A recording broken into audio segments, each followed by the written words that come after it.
One of the main goals of Autologie's study, as explained before, is educating a person on how to learn. This indicates that basically what we are doing here is what school, especially in the first years of study, which are the most important ones, and also the society itself on a larger scale, do not do, even though it should be their main task. One of the core principles and meaning of the act of educating is let out, which also means developing, refining.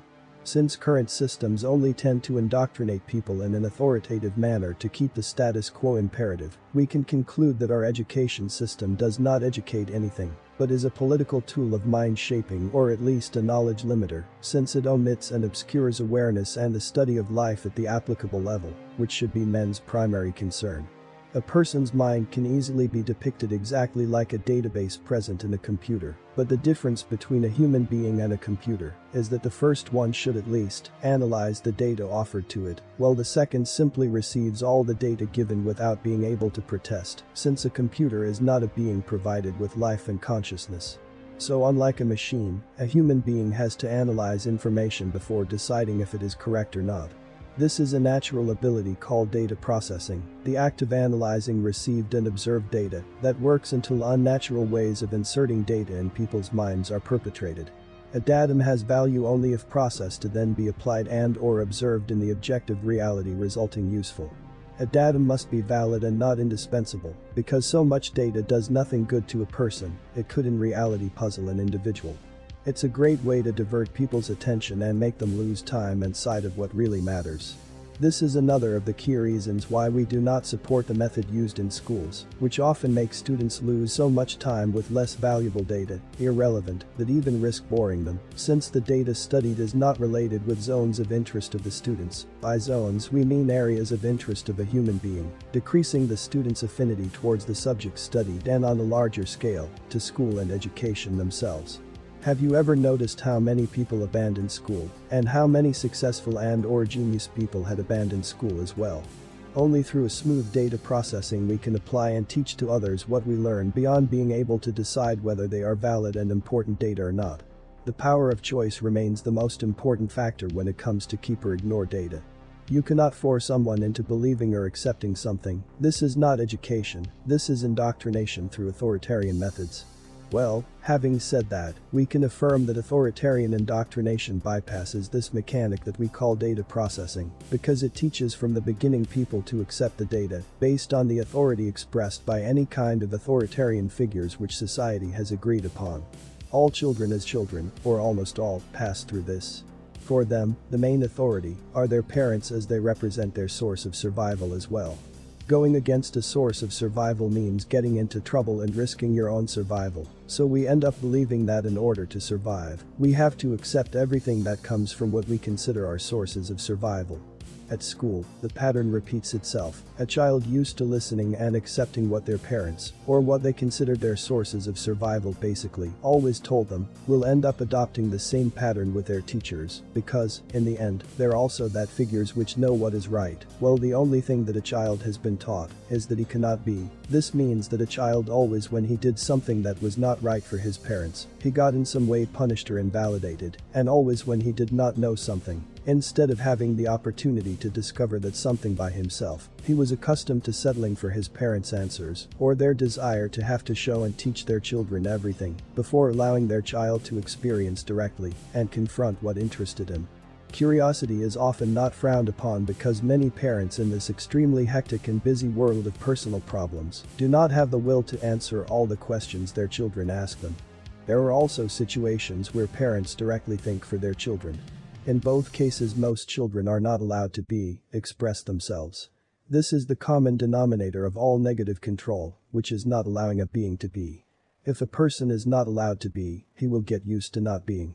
He will not develop his own knowledge, ability, and on a larger scale, he will start to believe that things are right this way, and to behave and control others in the same way he was controlled. In Autologie there is a phenomenon that we call social agreement, that is, a set of data and information that are shared and accepted by the masses, beyond their truthfulness and usefulness. Those are data proposed to the masses by the government, called in Autologie political implanting, since they are installed in the minds of people exactly like a machine and/or program in a computer that remains fixed until it is removed. The social agreement is the set of these fixed ideas that create the standard mindset full of fixed not variable data, which cannot be changed until they are submitted to the data processing technique. All this creates what we call an implanted society made by unthinking drones, since people stop analyzing and accept the data as they come from the authoritarian figures. This is the complete opposite of what education means. It does not let out anything, but actually implant data that bypasses the data processing mechanism, thanks to the authoritarianism that takes hold of the subject survival schematics, that is, the mindset that analyzes everything based on the factor survival. Therefore, from when a source of survival becomes an authoritarian figure, then by force of circumstances all that it says, according to the average mind of the masses, has to be true, as explained above. This, therefore, nullifies the individual free will, because he becomes part of a mass agreement and not a being that analyzes the truthfulness of things individually. This is exactly as said before the opposite of education. This is what we call mass implanting. Ironically speaking, this imposed mechanics that we call data implanting will give a condition of mastery on the ability of not being. If you are a good observer, you will notice that things go more or less like this. A person who does not analyze what he is told by an authoritarian source and accepts that condition since he considers that this is pro-survival. You must keep this in mind. The common denominator of all authoritarianism is to control people through their considerations of survival mechanics. For instance, phrases like "if you do not do so you will die," "it is for your own good," or "you have to listen to me," or "else I'll do you out" implants anti-survival fear mechanics and thoughts in the mind of those who receive those implants, and therefore to survive, people consider that they must obey. Of course, this is just an example just to make you understand the meaning of what we're trying to express. When this mental scheme, mindset, is established and implanted in the subject's database, he acts like a drone, that is, a subject that receives data exactly as data is installed on a computer that has no consciousness. This mechanism is the source of the social agreement because it is directly related to survival, which in turn is related to learning, things which society tends to agree. So learning becomes the acceptance of authoritarian indoctrination because it represents survival, and survival is what the social agreement is basically about, since we all have to survive as human beings. So this indicates that those who are not aligned with the authoritarian data imposed by school indoctrination are considered a potentially problematic subject in the eyes of society, so its ideas, even if genuine, are misunderstood because they have not been acknowledged by the social agreement, which basically is the consideration that an idea works and is valid to benefit a being and/or a group well-being and survival. If you make a drawing with a pencil tracing the source point of a datum, whether true or not, and marking a line on each subject that accepts it, you will see that this line can be connected from subject to subject. Data alignment works this way. The problem is not the data, but how it is received.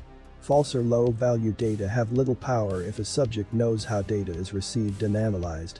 This explains why indoctrination works and people perpetrate them on from subject to subject. This operates as links in the personal data bank and creates the social agreements among the masses. The type of data can be of any kind. This happens a lot in the field of religion, for instance, but when this happens in the field of learning, it means that we really have a big problem. Now in this chapter, we will not be exactly analyzing what are the lies perpetrated by those who are in power, cause this is only speculative talk, and we are not interested in that, but we are only dealing with how the data may be received. Once this is resolved, a person has the possibility to learn and improve for real, and especially, he will never again be subject to false data, negative control, and lies generally speaking. A person who knows how to analyze the data as it should be analyzed and has been freed from all lies can be considered educated in the true sense of the word, since he will be able to learn and, above all, analyze with his mind. We are convinced that all mental control, false religions, lies, and anything resembling a false piece information would disappear if people were able to analyze things with their own minds for how they actually are. The mind full of false data and indoctrination does not have what we call zero clear data processing. That means that the subject analyzes data by how it is in present time, without using arbitrary data from his database related to something related to a past moment. Old data has nothing to do in present time analysis. An optimal mind should always analyze the present time. But a calculator related to method of calculation +1 is the way most human beings process and analyzes data, thanks to modern education. That means that after so many lies and false data, people start to analyze data based on what they already agree and what is already implanted in their database. Because of this, they're unable to observe present-time phenomena without doing past-time associations. A static analyzer would be like a true zero, or something that looks at things as they are in present time. For instance, 0 apples and a true zero are two different zeros. The first is relative to apples, and the second is a zero in the true meaning of the symbol. If a person were to calculate everything based on apples, or any other abnormal data present in his database, it would never come out anything good from it. What we call mental anomalies are basically false and/or anti-survival data that a person has in its database. They overload cause they are false, and as explained before, false data tend to perpetuate itself, while truth stops perpetrating things. The truth about unsolvable problems is that they're a lie that perpetrates through time itself. So if the database is overloaded with anomalies, it will start to respond badly without doing the needed data processing of information.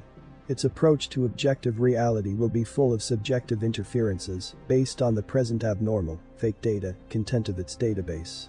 Basically what people call illusions is a clash interference of the objective reality with the subjective one. These clashes occur only if there are anomalous data. A mind devoid of anomalies always aligns the objective reality with the subjective one.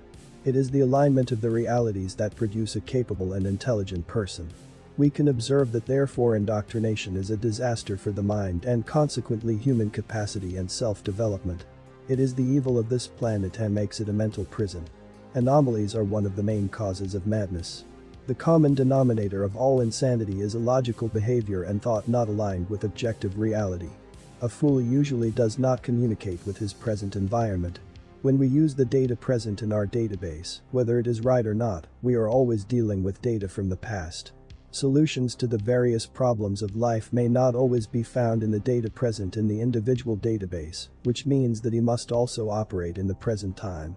People's IQ is measured by how much they are able to solve problems in the present, how fast and how quickly they process answers. This is interesting because if you didn't have a database full of useless data, you would immediately try to solve the problem for what it actually is in the present time, without wasting your time making association using past data in your databank. You lose time when you look and search in your database old data because it is in most of cases slower. This explains why people who are filled with data that has never been analyzed become increasingly stupid and slower in thinking. It is like to load a computer with tons of files and media, it gets slower and slower as long more files are added.